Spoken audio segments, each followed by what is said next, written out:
The stories of Mahabharata, retold by Sudipta Bhawmik.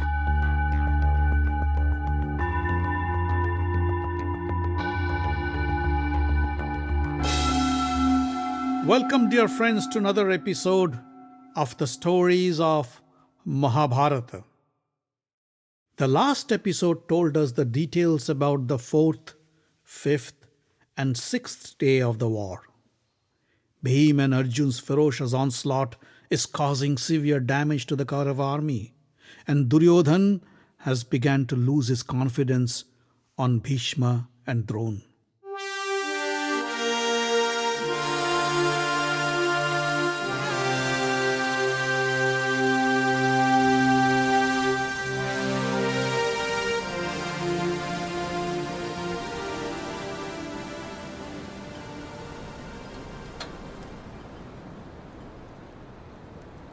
Bhishma entered his tent and sat down. He felt a bit tired. It wasn't the battle. Fighting never made him tired. But fighting against his heart is what drained him of his energy. The sheer thought of waking up the next morning and taking up arms against his beloved Pandavas is what he detested the most. He sighed and called his attendants to help him off his armor. As the attendants took off his armor and cleaned his blood-stained body, Duryodhan entered. Duryodhan was visibly distressed. Blood gushed out of his wounds, but he didn't seem to care. He looked at Bhishma and said, "You saw? You saw what happened today? The Pandavas tore apart your crane formation and pounded us mercilessly. Bheem almost killed me today. Every day I am losing hope. I don't know how can we win this war." Bhishma stood up and said, "Duryodhan, you are wounded. Sit down and let my men treat your wound."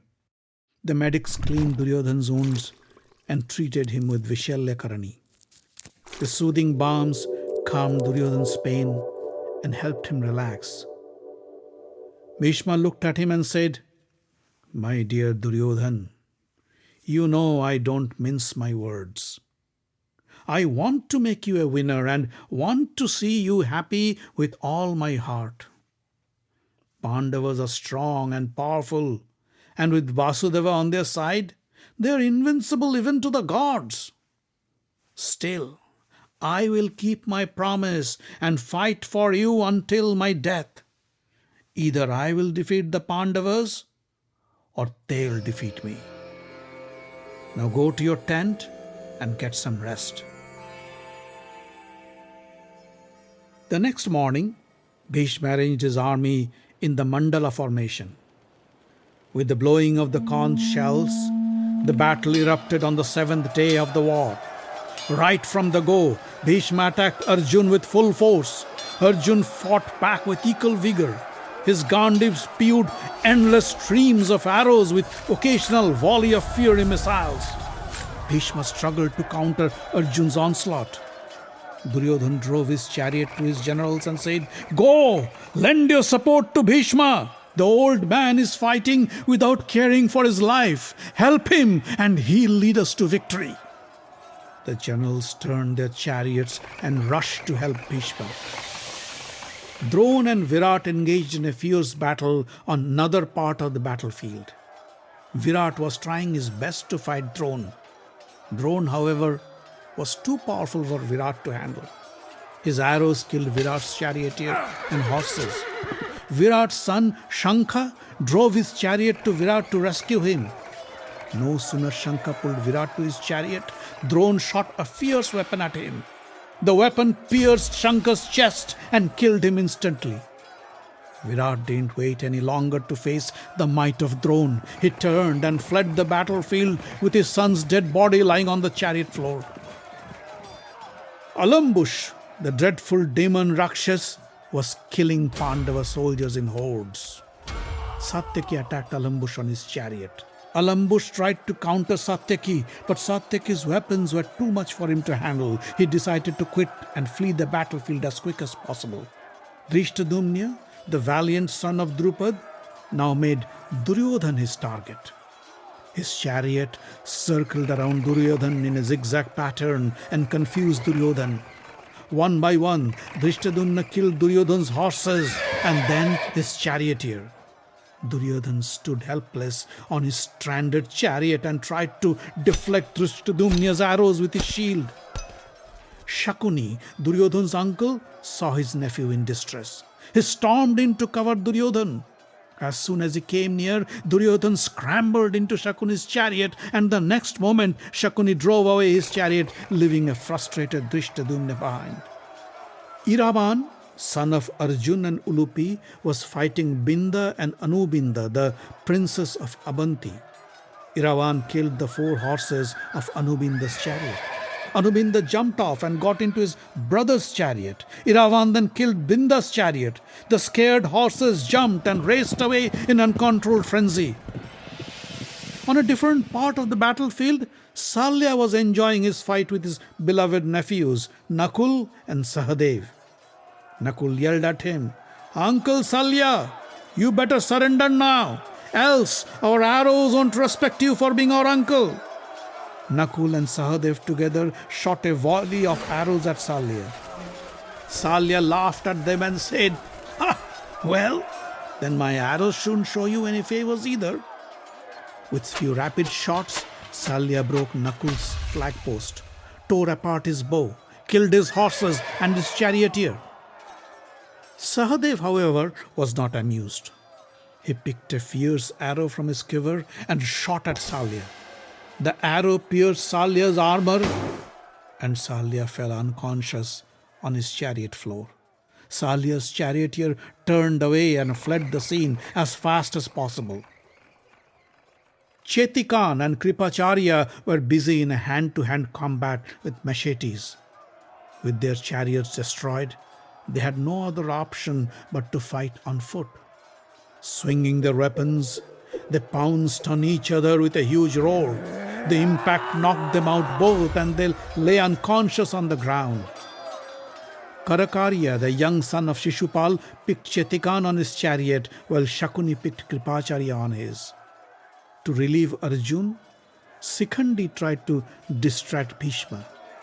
Bhishma, without paying much attention, casually shot an arrow at Sikhandi and broke his bow into pieces. Sikhandi stood helpless. As he was about to leave the battlefield, Yudhishthir came to his side and said, "Sikhandi, didn't you promise your father that you would kill Bhishma? Then why are you standing idle? Go, attack him and fulfill your promise." "Bhishma has only cut your bow.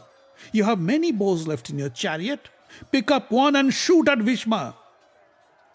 Sikhandi was embarrassed. He turned back and attacked Bhishma again. This time Bhishma looked at Sikhandi, and at that instant he remembered who Sikhandi really was. A woman in a man's body. Bhishma would never fight a woman. He turned away and chose to ignore Sikhandi.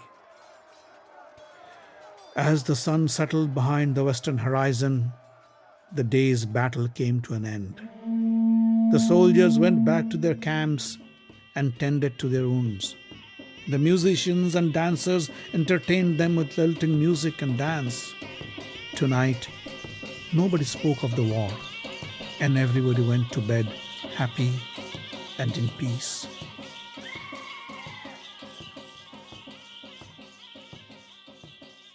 On the 8th day, Bhishma began to pound the Pandava army with renewed vigor. He seemed determined to prove Duryodhan that he is a man of word and would perform his duty as the commander-in-chief of the Kaurava army.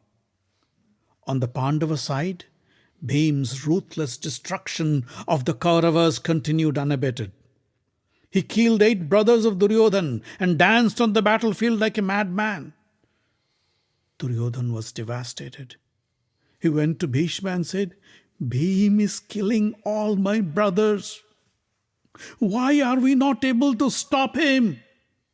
Grandfather, there must be some way to destroy him. Tell me, what should I do?" Bhishma was busy killing the Pandava soldiers.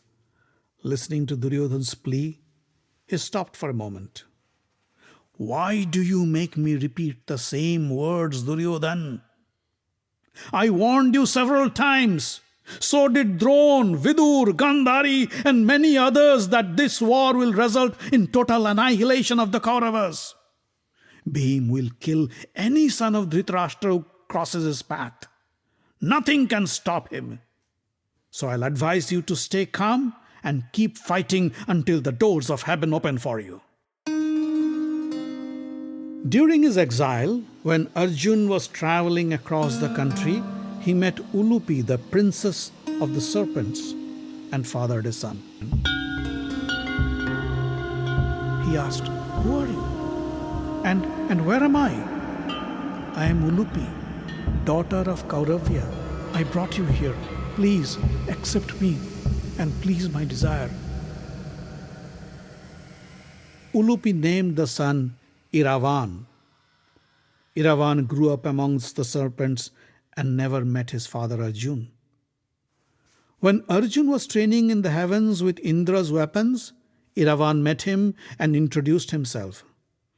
Arjun was impressed to see his handsome son. Iravan offered to accompany Arjun and help in any way possible. Arjun said, "For now, go back and take care of your mother and your subjects.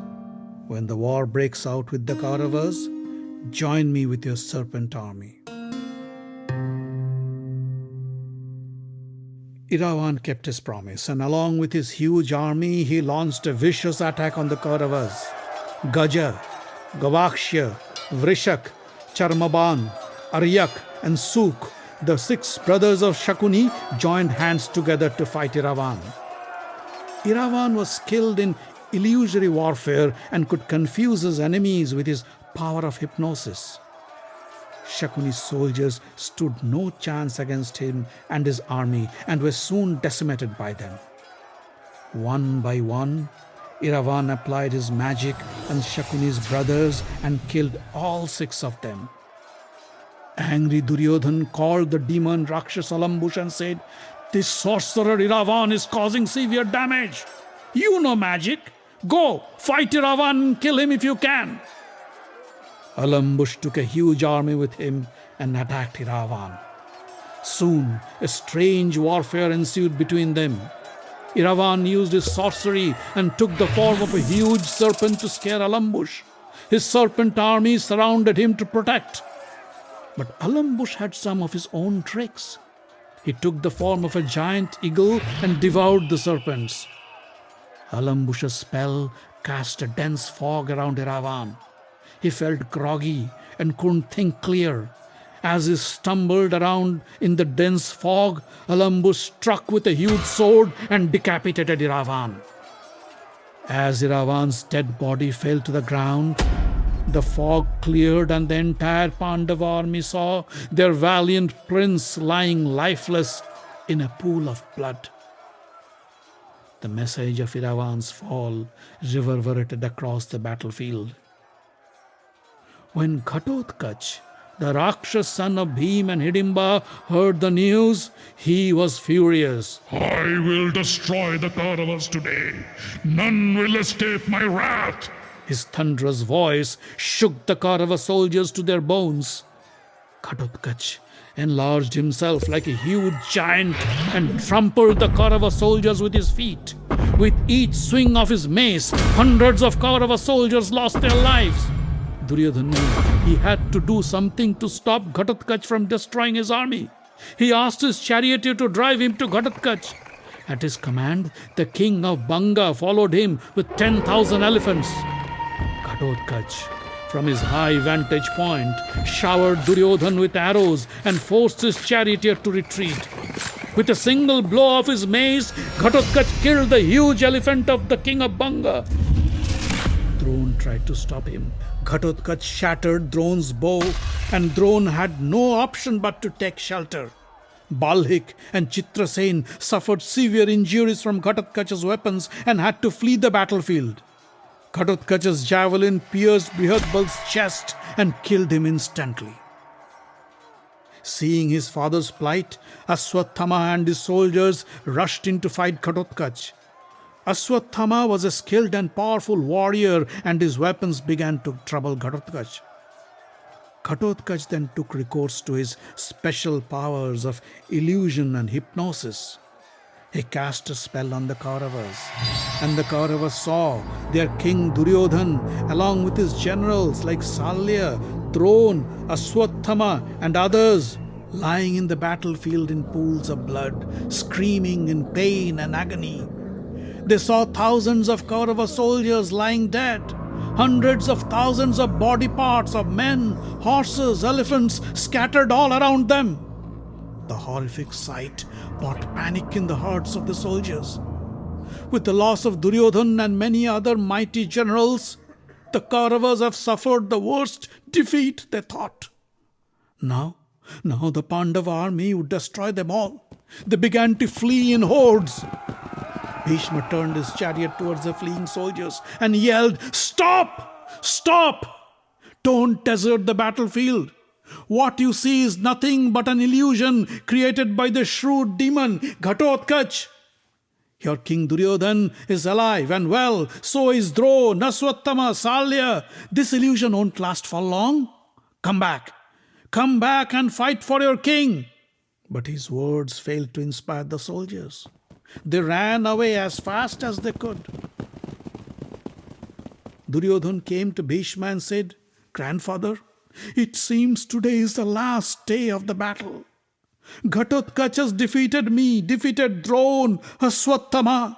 Our soldiers are deserting us. We are doomed. It's not Bheem or Arjun. We have lost this battle to this Rakshas Ghatotkach." Bhishma said, "Don't be disheartened. Nothing is lost yet. I suggest you don't engage with Ghatotkach. You are a king and you should fight with a king. So pick Yudhishthir or one of his brothers to fight. Let me handle Ghatotkach." Bhishma called Bhagadatta and said, "King Bhagadatta, you are the only person who can destroy this mighty Rakshas Ghatotkach. Take your soldiers and attack Ghatotkach with all your might and kill him. Else, we have no other option but to surrender and hand over the throne of Hastinapur to Yudhishthir." Bhagadatta mounted a huge elephant named Supratik and attacked Ghatotkach. He picked up a massive weapon and hurled it at Ghatotkach. Ghatotkach laughed and grabbed the weapon in midair, and then holding it like a stick with his two arms, he struck it on his thigh and snapped it into two pieces. Bhagadatta was not deterred though. He picked up his bow and began to shower arrows on Ghatotkach. The arrows could hardly nick Ghatotkach's thick skin as he continued on his rampage. In the meantime, Bheem, Abhimanyu, Chediraj, the 5 sons of Draupadi, joined Ghatotkach and helped him mow down the Kauravas. It seemed they were on the verge of a huge victory and didn't want to waste any time. Enraged at the death of his son Iravan, Arjun launched a stupendous attack on Bhishma and Kripacharya. Arjun no more felt any reverence or pity for the Kaurava seniors. He was determined to destroy them and avenge his son's death.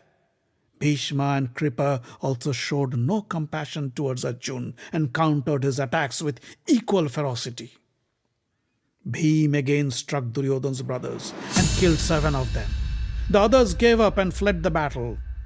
With total dominance over the enemy, the Pandavas were within a close shot of achieving a great victory only on the 7th day of the battle.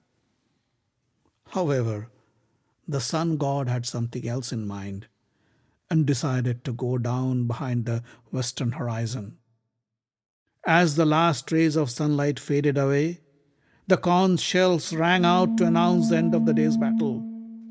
The Kauravas sighed in relief, while the Pandavas felt disappointed not to be able to finish off the war once and for all.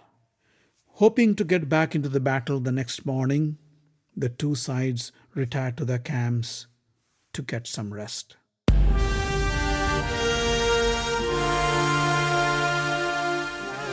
The Stories of Mahabharata is written, directed, and told by Sudipta Bhawmik. Sound design by Omkar Bhawmik and music by Avi Ziv. Find us online at facebook.com/Mahabharata Podcast. Join the group for updates and news. Subscribe to the podcast using iTunes or any other podcast catcher. On Twitter, we are at Mahabharat Audio. The podcast is distributed under the Creative Commons non-commercial license.